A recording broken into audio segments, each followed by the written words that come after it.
कौन है वो जिसने हिजबुल्लाह से की गद्दारी? जी हां, 32 साल की उम्र में हिजबुल्लाह की कमान संभालने वाला हसन नसरल्लाह अब जिंदा नहीं है। इजराइल ने खुफिया इनपुट पर उत्तर पूर्वी लेबनान के बेका घाटी इलाके में हवाई हमला किया और नसरल्लाह समेत उसकी बेटी और कई लोगों को एक झटके में काम तमाम कर दिया। नसरल्लाह 2006 के बाद से इजरायली हमले के डर से कभी सार्वजनिक रूप से सामने नहीं आया। वो सिर्फ अपने वीडियो के जरिए ही लोगों को संदेश भेजता था। अब खबर है कि हिजबुल्लाह के भीतर घुसपैठिए की सूचना पर नसरल्लाह को इजराइल ने मार गिराया।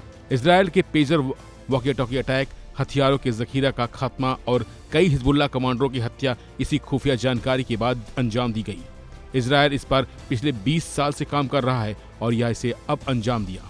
सवाल उठता है कि आखिर इजराइल को कैसे मालूम हुआ कि हसन नसरल्लाह ईरानी सेना के डिप्टी जनरल और अपने परिवार के साथ लेबनान स्थित हिजबुल्लाह हेडक्वार्टर में मीटिंग कर रहा था। नसरल्लाह की हत्या के बाद हिजबुल्लाह के सामने घुसपैठियों से निपटना बड़ी चुनौती बन गया है। इजराइल लगातार मिल रही सटीक सूचनाओं के आधार पर हिजबुल्लाह को खत्म कर रहा है।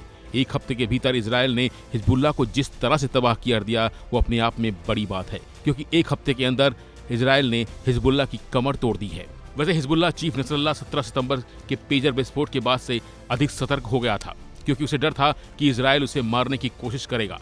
इजरायली सेना का कहना है कि उसने इस साल हिजबुल्लाह के 9 सबसे वरिष्ठ सैन्य कमांडरों में से 8 को मार गिराया है। वहीं 17 और 18 सितंबर को पेजर और वॉकी टॉकी विस्फोट में लगभग 1500 हिजबुल्लाह लड़ाके अपंग हो गए थे। जानकारी के मुताबिक काफी समय से इजराइल इस दिन का इंतजार कर रहा था और शुक्रवार रात को इजरायली सेना को हिजबुल्लाह के अंदर बैठे इजराइल सोर्स ने नसरल्लाह की लोकेशन बताई।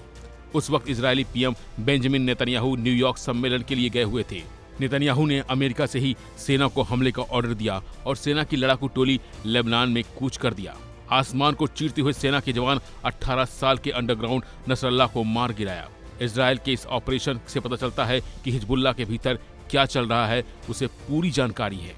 इजराइल ने जिस अंदाज से सैकड़ों बमों से भरे पेजर और वॉकी टॉकी से विस्फोट किए और इजराइल में बैठे हिजबुल्लाह आतंकियों को मार डाला, या खुफिया जानकारी होने का पहला सबूत है। इतना ही नहीं, इसके बाद एक ही वार में 1600 ठिकानों पर हमले करके 700 लोगों को मार डाला गया। हालांकि इस ऑपरेशन में सैकड़ों मासूम भी मारे गए। फिर हिजबुल्लाह के ड्रोन कमांडर मोहम्मद सुरूर को मार डाला गया। अब कमांड मुख्यालय पर हमला करके नसरल्लाह की हत्या कर दी गई। हफ्ते भर में इजराइल हिजबुल्लाह के शीर्ष नेतृत्व की हत्या कर चुका है। यानी कुल मिलाकर हिजबुल्लाह के अंदर कहीं न कहीं कोई घुसपैठिया है जो लगातार हिजबुल्लाह के साथ गद्दारी कर रहा है और इसका फायदा इजराइल को मिल रहा है। फिलहाल के बस इतना ही। बाकी अपडेट के लिए बने रहिए वन इंडिया हिंदी के साथ।